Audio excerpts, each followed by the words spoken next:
We're on page 84.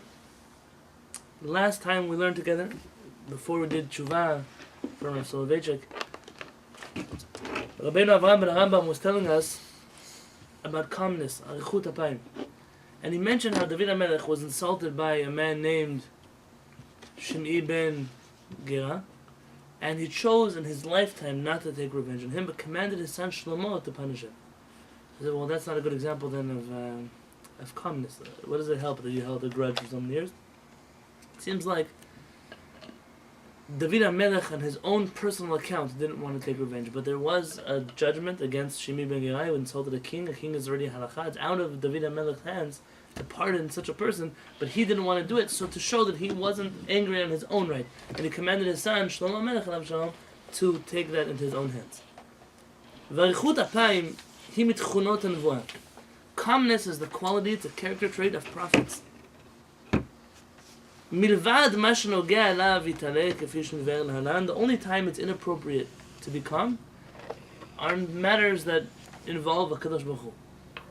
There are times where people do things against HaKadosh Baruch Hu, and it's not the right thing to say, oh, Hashem is big enough to handle it. Sometimes you have to speak. V'lechen hiziru chazal that our rabbis warned us b'chol lashon shel hazara al midah zo. Our rabbis warned us about the importance of being calm. V'tzivu litarchek min hakas ad kama she'efshar, and our rabbis commanded us to distance ourselves from anger to as much as possible. V'amru, and our rabbis tell us in Masechet Shabbat, Lamed Amud Bet, Le'olam yeh adam anvatan ki Hillel, v'al yehi kabdan ki Shammai. A person should always be calm like Hillel and not strict like Shammai. I believe at this point we told the story of Hillel and Shammai and the guy who knocked on the door on Erev Shabbat. If you remember, this is the last time that we studied together. וכבר בארנו זאת בחלק הראשון במידות הצריכות לרב כשמעתיקים מפיו דברי תורה. Unfortunately, we don't have this first part of the book that Rabbeinu Avraham is referring to. It's been lost over the years of history, but he spoke about this matter earlier in the book. ואמרו בתיאוריהם של מקדשי שם השם. Our rabbis, when they were describing those people who sanctify Hashem's name in Masechet Shabbat, they say, aluvin, they are people who are disgraced, what's the good word, insulted, veinan olvin, but they don't insult back. Shom'im chirpatan veinan meshivim, they hear their own disgrace, but they don't respond. It's not good to get upset. I don't want somebody to get you so worked up just because they threw a few words your way. You know, when a child curses you, and God forbid, says something to me, and you're whatever childish thing they learned at school. You don't know where to laugh or cry. You're so silly. A little kid, you could sit on him and he'd be nice telling you bad things. Why do you treat other people like equals? The kind of person who says bad things, let him be like a little child. We say in Edom Da'amidah, you kemotz lifnei ruach, let them be like chaff to the wind. Who cares about these people? But it's hard. It's hard to put aside your feelings of anger, your feelings of resentment. V'od amru, and our rabbis tell us in Masechet Ta'anit, le'olam yeh adam rach kekaneh, v'al yeh kasher ke'erez. A person should always be soft, flexible, like a reed, but not firm, like a cedar wood. לפיכך זכה קנה ליטול ממנו קולמוס לכתוב בספר תורה. By virtue of this quality, that a reed is flexible, Hashem chose that one should use it as part of the process of writing a Sefer Torah. ועוד אמרו, our rabbis tell us, כל המעביר על מידותיו, anybody who מעביר על מידותיו, literally means ignores his character traits. But someone hurts you, someone says something bad, you just let it go, you let it slide. You can move over if you want to. Ma'avirim lo al kol pesha'av. Hashem forgives him for all of his avirot, for all the things that he did. Shneimar nosei avon uver al pesha. Lemi hu nosei avon? To who does Hashem hold on to? For who does Hashem? Lemi she'over al pesha. Who does Hashem forgive? The one who forgives his friend. U'ma'amerhem b'gnut hakas u'shevach ha'chut ha'payim rabim al-mod. There are many teachings of our rabbis about the bad part of being angry and the good parts about being calm. I've shared with you this before, but once Harav Peretz and I were speaking about the matters of how to pronounce Hebrew properly. In the old communities, I'm not talking about today when we speak in modern Hebrew. In the old, especially the Sephardic communities, there was a bet, and a bet was a bet, and there was no vet. A bet is a b. be. That's it. For example, you would say Arbit, Abraham, Yaakov, the no v. Wow. And once I asked the person, why are you so insistent on this? He said it's a good rule in life that one little dot should never come and shake up what it is that you do in life. You shouldn't let a dot influence who. Of course, we have nikudot in our reading, but it's a musar to learn. Don't let the dots get in your way. You know, the bet is a bet. Get out of here. Let a little dot. You have to know sometimes in life to ignore the people who are constantly harassing and causing problems, and it's not easy. It's not easy. It takes work. But that work, what's the reward for it? A person becomes like a prophet. You reach places of calmness. You cannot receive prophecy in a state of a person's disoriented, a person's angry, a person's has a temper. You can't. Unable to receive prophecy in such a state. It seems unusual because sometimes it seems like the prophets are really talking in kind of an angry tone. Very good. You know. Very good. Answer your question. Rebuking. So they're controlling their anger, I guess. Who's speaking?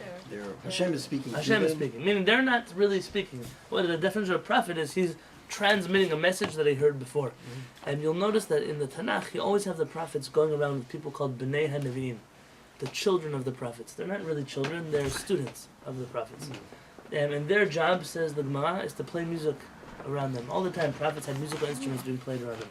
Harps and violins and what. And the reason was that En Ruach HaKodesh Hora, En Mitoch Simcha. You can only receive divine influence when a person is happy. The character trait of anger is not conducive to be happy. Calmness is conducive to be happy. It's almost like nothing in the world could bother me except for what I choose should bother me. It's a lofty place to reach, and it means being in total control of your emotions. How does that work with Yonah? What do you mean? Yonah is like, I guess it's sort of like the Western image of Yonah is, just like, kind of, the way, like, I'm going to do my own thing, I'm not going to listen, and then but then you also have, like, these images of him sitting at a table in the whale, like, writing calmly. Yonah is portrayed very childishly in our not in our tradition, but, people hear stories of Yonah and the whale, and clearly Yonah was not some small-time prophet, or else HaKadosh Baruch Hu wouldn't choose to mention him on Yom Kippurim. But this is the holiest of the times we read about Yonah. But Yonah struggled with the prophecy that he was required to share. Here you have an interesting situation where a prophet receives prophecy, and he's not allowed to taint it, but he doesn't want to share what he's been revealed, or he doesn't want to deliver this message to the people that he's been commanded to. This is a classic case of free will versus divine responsibility. Even a prophet struggles with that. Moshe Rabbeinu Alav Shalom, how do you know he didn't influence the Torah in his own right? Moshe Rabbeinu was the only prophet who was lucid. Hashem literally spoke through him.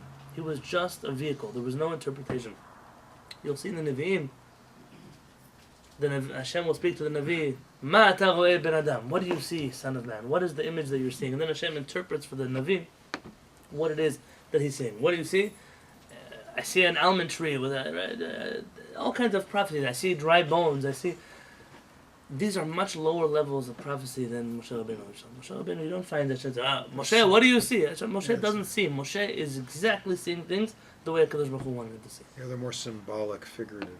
Very good. images. Very good. Although the burning bush, in a sense, Was what?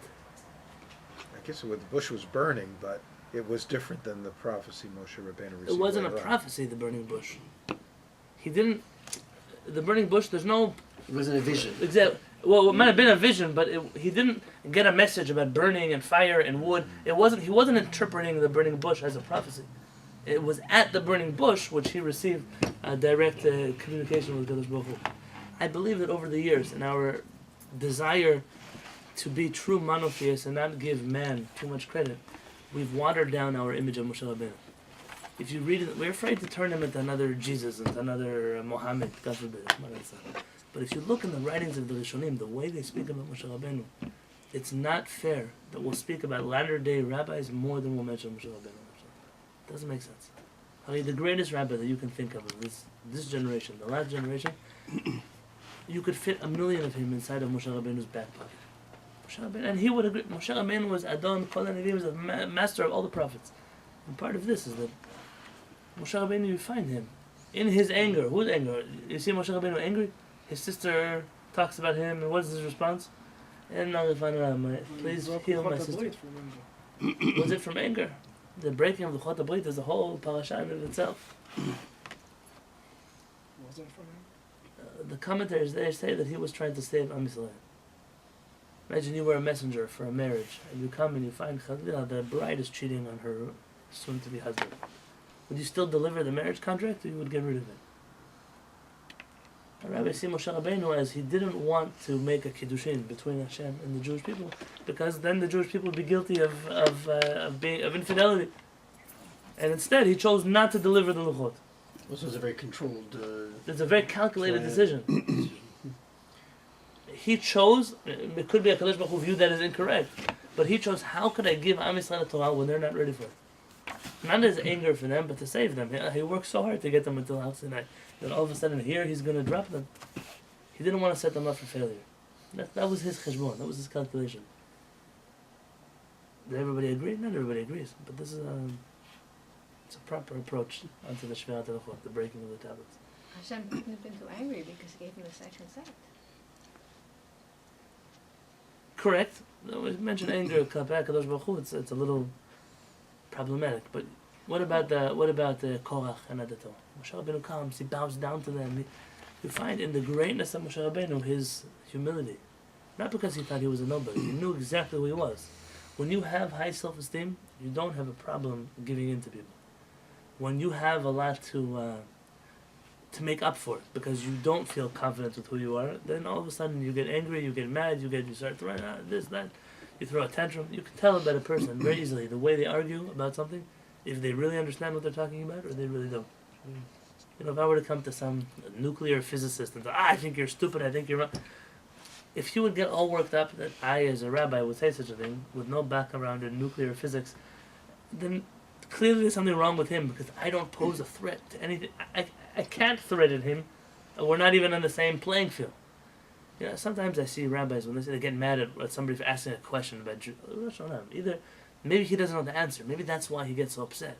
Maybe it's because he's an ignoramus, just like the person who's asking the question. And in which case, but if not, what threat does this person pose to you? That's a good point. In general in life, you have to say, who is in command of the situation? A king, someone who's royal, is always calm and collected, because who can challenge his authority? Lions don't run away from anybody.